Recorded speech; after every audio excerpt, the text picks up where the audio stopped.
no, no, no, no, no, no, no, no, no, no. Don't think that. Don't think that. I didn't spare Hasina. I'm not going to spare anyone. আপনি কি আশা করেছেন আমি ওখানে মার খেয়ে চিঠা পড়ে থাকবো? হ্যাঁ, কি আশা করেছেন আপনি? একই সাথে বিএনপির আওয়ামী লীগ বিষয়ক সম্পাদক, আর আপনি হাসনাত আব্দুল্লাহকে বলছেন ফকিন্নির বাচ্চা। এটি কি আসলে বাক স্বাধীনতার ফল হাসিনা পরবর্তী সময়ের, নাকি আসলে এটি আমাদের রাজনৈতিক কোন্দলের ফসল? এটা আমাদের রাজনৈতিক অধঃপতন, আমাদের রাজনৈতিক বিকৃতি এবং আমাদের একটা পলিটিক্সটাকে একটা কুৎসিত জায়গায় নিয়ে যাওয়ার যেই অবশ্যম্ভাবী পরিণাম, এটা তাই। ধরুন আজকে যখন আমি এই স্ট্যাটাসটি দিয়েছি, তার আগে বহুদিন ধরে ক্রমাগতভাবে আমাকে এনসিপি, শিবির, জামাত, তাদের বট বাহিনী খুব বাজেভাবে আক্রমণ করেছে।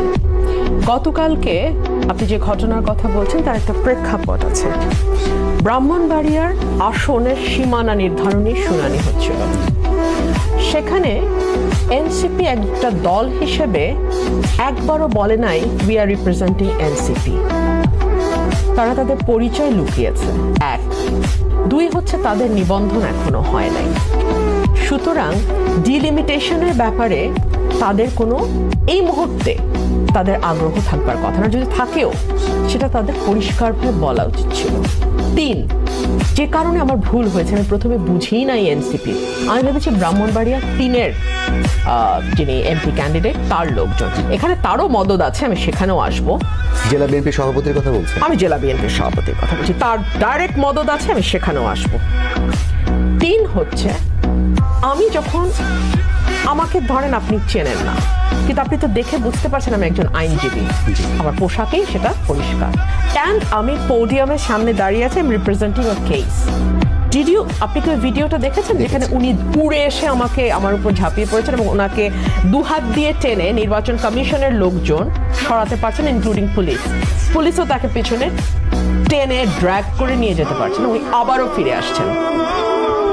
আজকে আমি শুনলাম বা আজকে আমি ফেসবুকে দেখলাম তারেক সহ তার সঙ্গে তার অন্যান্য যে সহকর্মীরা কাজ করেছেন, Noor for example, Tarek for example, তারা বলছে যে উনি মানসিকভাবে সমস্যাগ্রস্ত একজন ব্যক্তি। কার কথা? আতাউল্লাহর কথা বলছেন? আতাউল্লাহর কথা বলছি।